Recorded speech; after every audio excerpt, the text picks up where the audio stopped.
Kami bersyukur buat kasih-Mu dalam hidup kami, Tuhan.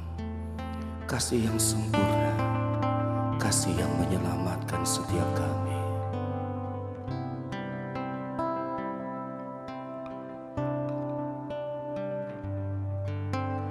Kasih yang sempurna telah ku terima dari-Mu, bukan karena kebaikanku, hanya oleh kasih karunia-Mu. Kau pulihkan aku, layakkanku untuk dapat memanggil-Mu Bapa. Kau beri yang ku pinta saat ku mencari, ku mendapatkan. Ku ketuk pintu-Mu dan Kau bukakan, sebab Kau Bapa-Ku, Bapa yang kekal. Takkan Kau biarkan aku melangkah hanya sendirian. Kau selalu ada bagiku, sebab Kau Bapa-Ku, Bapa yang kekal.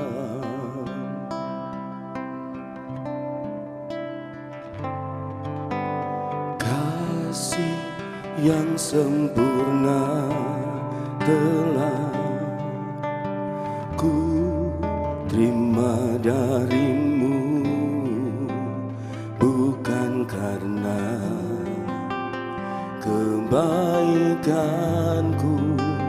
hanya oleh kasih karunia-Mu. Kau pulihkan aku, layakkanku untuk dapat memanggil-Mu Bapa. Kau beri yang ku pinta saat ku mencari, ku mendapatkan. Ku ketuk pintu-Mu dan Kau bukakan, sebab Kau Bapa-Ku, Bapa yang kekal. Takkan Kau biarkan aku melangkah hanya sendirian. Kau selalu ada bagiku, sebab Kau Bapa-Ku, Bapa yang kekal. Kau beri yang ku pinta saat ku mencari, ku mendapatkan. Ku ketuk pintu-Mu dan Kau bukakan, sebab Kau Bapa-Ku, Bapa yang kekal. Takkan Kau biarkan aku melangkah hanya sendirian. Kau selalu ada bagiku, sebab Kau Bapa-Ku, Bapa yang kekal. Kau selalu ada bagiku, sebab Kau Bapa-Ku, Bapa yang kekal. Kau selalu selalu ada bagiku, sebab Kau Bapa-Ku, Bapa yang kekal. Haleluya. Oh, haleluya. Haleluya.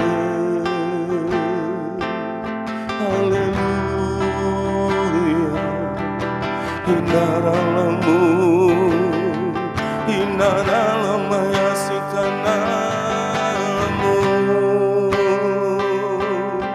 Haleluya, haleluya, haleluya. Shikana maya dalammu. Haleluya, haleluya. Syana maya dalamaya. Engkau Allah yang mulia, Syana mayamu. Haleluya, haleluya. Shikanamu. Haleluya.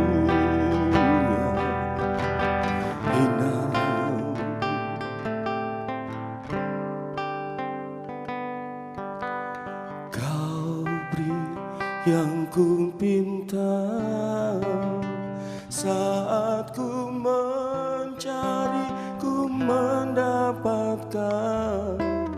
Ku ketuk pintumu dan Kau bukakan, sebab Kau Bapa-Ku, Bapa yang kekal. Takkan Kau biarkan aku melangkah hanya sendirian. Kau selalu ada bagiku, sebab Kau Bapa-Ku, Bapa yang kekal. Kau selalu ada bagiku, sebab Kau Bapa-Ku, Bapa yang kekal. Kau selalu ada bagiku, sebab Kau Bapa-Ku, Bapa yang kekal.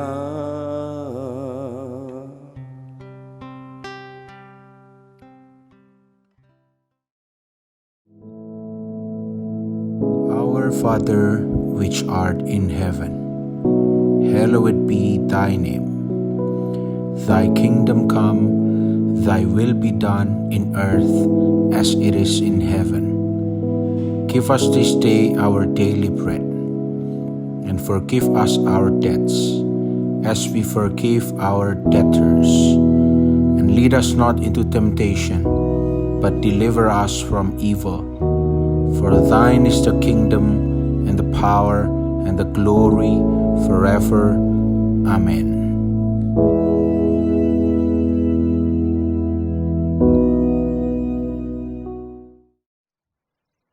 Shalom saudara. Saat ini kita akan belajar kembali bersama-sama. Kita akan buka di dalam 1 Korintus pasal 9 ayat 25. 1 Korintus pasal 9 ayat 25. Demikian firman Tuhan. Tiap-tiap orang yang turut mengambil bagian dalam pertandingan menguasai dirinya dalam segala hal. Mereka berbuat demikian untuk memperoleh suatu mahkota yang fana, tetapi kita untuk memperoleh suatu mahkota yang abadi. Saudara, dalam segala hal kita harus berjuang melatih penguasaan diri. Salah satu syarat untuk meraih kemenangan adalah Kita harus bisa menguasai diri dalam segala hal. Menurut kebiasaan pada waktu zaman dahulu, para atlet yang mengambil bagian dalam pertandingan di Olimpiade atau Isthmian, yaitu games terbesar kedua setelah Olimpiade, maka mereka akan mengalami pemusatan latihan selama 10 bulan. Dan pada bulan yang terakhir mereka akan berlatih di stadion di mana akan diselenggarakan pertandingan tersebut. Semua ini bertujuan agar mereka memiliki peluang yang lebih besar untuk meraih kemenangan dalam pertandingan yang akan diadakan. Nah, selama latihan ini saudara, setiap atlet akan benar-benar mengalami ujian dalam penguasaan dirinya. Jadi kekuatan seseorang dalam menguasai dirinya akan diuji benar-benar. Seorang atlet bukan hanya dituntut untuk menjalani program latihan secara ketat, tapi dia juga harus menjaga pola makan. Seorang penulis kuno bernama Epictetus pernah menggambarkan latihan keras yang harus dijalani oleh atlet dengan kalimat berikut, yaitu harus tunduk pada disiplin, mengikuti diet yang ketat, mengabaikan kue yang manis, latihan di bawah tekanan baik jam tertentu, baik itu di cuaca panas maupun dingin. Tidak boleh minum air dingin ataupun anggur sewaktu-waktu. Penguasaan diri dalam konteks pertandingan olahraga waktu itu mencakup kepatuhan pada peraturan olahraga. Para atlet yang ingin bertanding, mereka harus berjanji bahwa mereka akan mematuhi semua peraturan pertandingan dan mereka harus menjalani latihan yang ketat. Sebagai seorang manusia, atlet itu jelas memiliki hak dan kebebasan yang ingin makan sepuas mereka, makan apa yang diinginkan mereka, dan istirahat kapanpun mereka inginkan itu istirahat. Tetapi bagaimanapun mereka akhirnya memilih untuk mengorbankan semua hak, kebebasan dan kenyamanan hidup mereka demi memperoleh hadiah. Hadiah itulah yang dianggap lebih penting daripada segala tantangan dan latihan fisik yang harus mereka jalani. Masyarakat Romawi meletakkan kehormatan di atas segalanya. Demikian pula dengan para atlet. Mereka adalah atlet amatir yang terobsesi terutama oleh ketenaran. Momen yang paling mengesankan bagi mereka adalah ketika trompet ditiup dan semua penonton diharuskan berdiam diri, nama pemenang diumumkan dan sebuah mahkota diletakkan di atas kepala mereka dengan diiringi oleh tepuk tangan semua penonton. Saudara, hal ini sepertinya tidak berlangsung lama. Mahkota untuk para juara pada saat itu, pada zaman dulu, biasanya terbuat dari daun tumbuhan tertentu, dalam beberapa minggu pasti sudah layu. Penonton juga tidak akan memberikan tepuk tangan terus menerus. Nama pemenang pun mungkin diingat saat itu, tapi lama setelah itu akan dilupakan.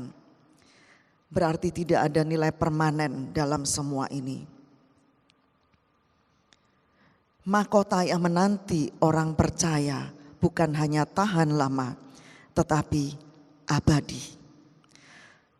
Menurut 1 Petrus 1 ayat 4, mahkota ini adalah suatu bagian yang tidak dapat binasa, tidak dapat cemar, dan tidak dapat layu, yang tersimpan di surga. Hadiah seperti ini jelas melampaui segala macam hadiah yang ditawarkan oleh dunia. Nah, sekarang kita akan belajar apa yang dimaksud dengan penguasaan diri. Ada dua kata Yunani yang diterjemahkan sebagai penguasaan diri, yaitu en kratos. En berarti di dalam dan kratos berarti kekuatan. Seseorang yang memiliki penguasaan diri adalah seseorang yang memiliki kekuatan di dalam dirinya. Jadi penguasaan diri adalah salah satu kemampuan terbesar yang dapat kita miliki. Kemampuan ini dapat berkembang ketika seseorang memiliki keintiman dengan Tuhan, ketika seseorang memiliki hidup yang dekat dengan Tuhan. Penguasaan diri bagi orang Kristen menunjukkan tingkat kedewasaan rohaninya yang tidak hanya dalam satu aspek saja, tetapi meliputi segala aspek dalam kehidupannya. Suatu karakteristik yang mampu menahan diri secara moral terhadap segala godaan dan segala kenikmatan dosa.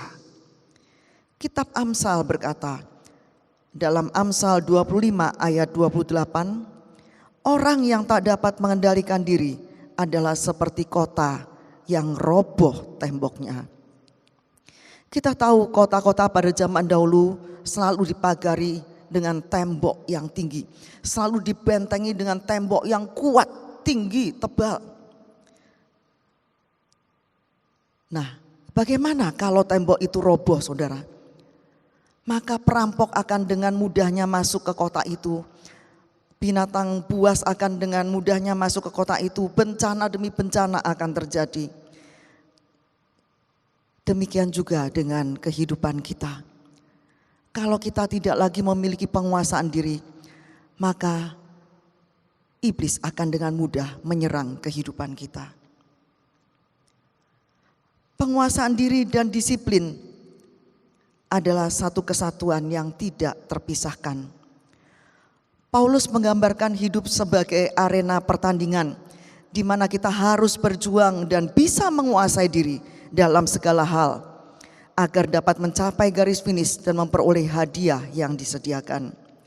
Disiplin diri adalah hal penting dalam pertandingan hidup ini. Disiplin dalam hal beribadah. Walaupun saat ini kita belum bisa beribadah secara tatap muka, tapi kita bisa mengikuti setiap ibadah secara online yang disiapkan di Gereja Allah Baik Mojokerto, yaitu setiap minggu ibadah raya, setiap pagi ada ibadah early morning, hari Rabu ada ibadah Touch of Heaven. Kita bisa mengikuti semua ibadah ini. Itu menunjukkan bahwa kita memiliki disiplin diri. Disiplin diri juga meliputi membaca Alkitab setiap hari. Kita harus membiasakan diri kita untuk membaca firman Tuhan setiap hari, merenungkan firman Tuhan setiap hari, dan berdoa setiap hari. Ini harus menjadi kebiasaan yang positif dalam hidup kita. Setiap hari kita selalu mendisiplin diri kita dalam hal membaca firman, merenungkan firman, dan berdoa. Di dalam Galatia pasal 5 ayat 16 dikatakan, hiduplah oleh roh, maka kamu tidak akan menuruti keinginan daging. Selama kita hidup, keinginan daging adalah bagian dari kehidupan kita. Dan satu-satunya cara mengendalikan keinginan daging adalah dengan hidup menurut roh. Penguasaan diri adalah kekuatan yang ada dalam diri kita. Nah, siapa yang bisa mengendalikan kekuatan ini? Roh Kudus. Agar kita bisa menguasai diri, maka kita harus hidup oleh Roh Kudus. Kita harus hidup dipimpin oleh Roh Kudus, dan persilahkan Roh Kudus yang mengendalikan hidup kita, mengendalikan kekuatan yang ada dalam hidup kita, sehingga kita akan menjadi orang percaya yang bisa menguasai diri.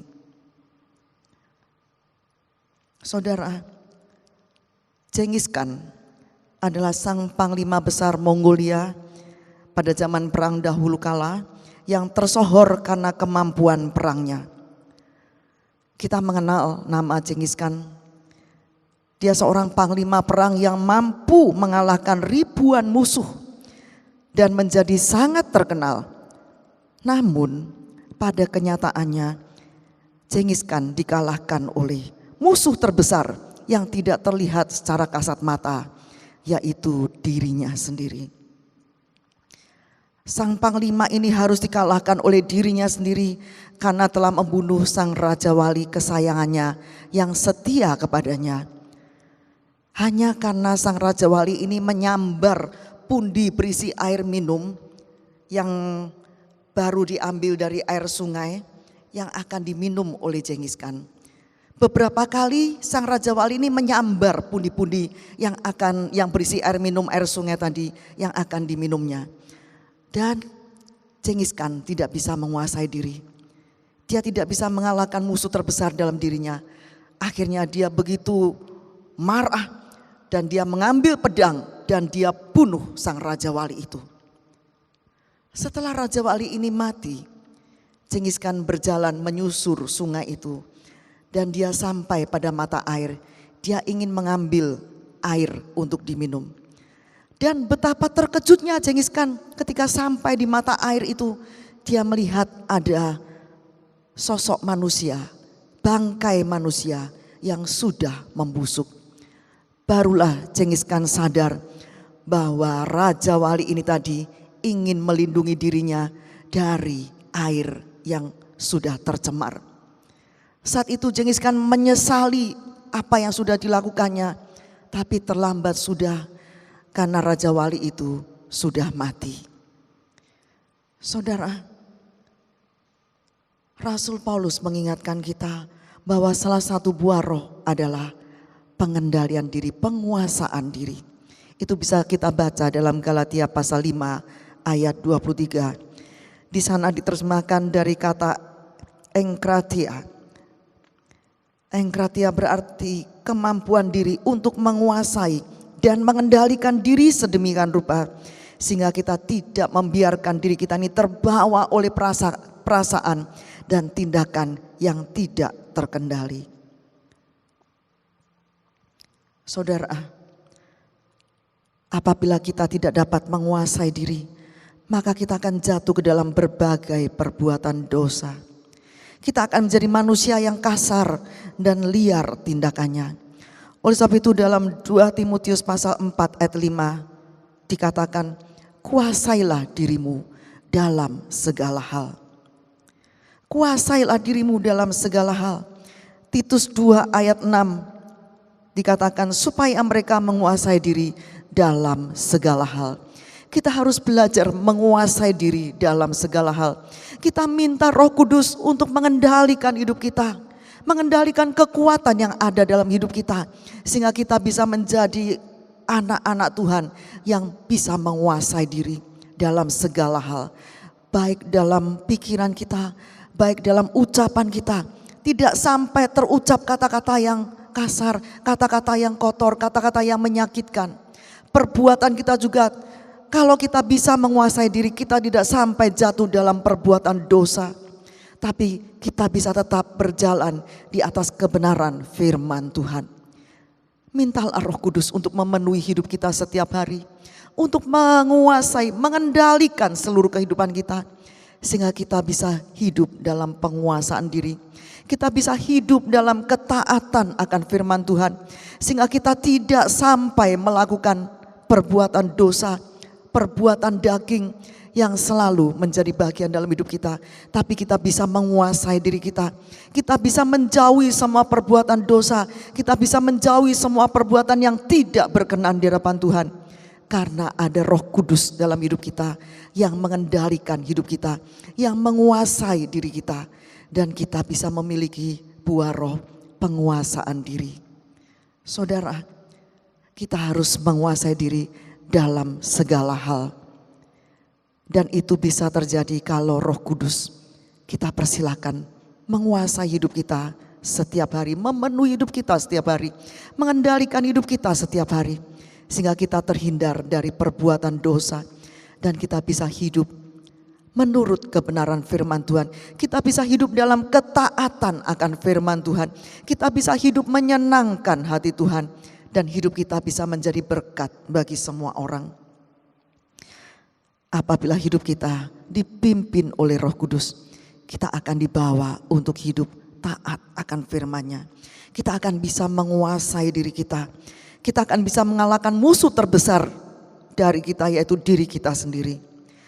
Roh Kuduslah yang seharusnya tinggal di dalam hidup kita, menguasai hidup kita, sehingga kita tidak sampai jatuh ke dalam perbuatan dosa.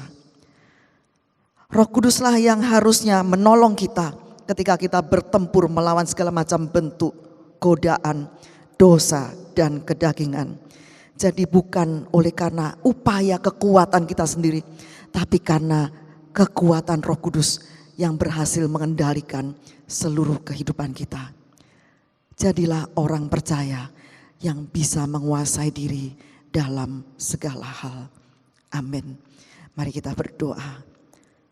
Terima kasih Tuhan untuk firman-Mu yang telah kami dengar pada saat ini. Ajarkan kami Roh Kudus untuk selalu taat akan firman Tuhan.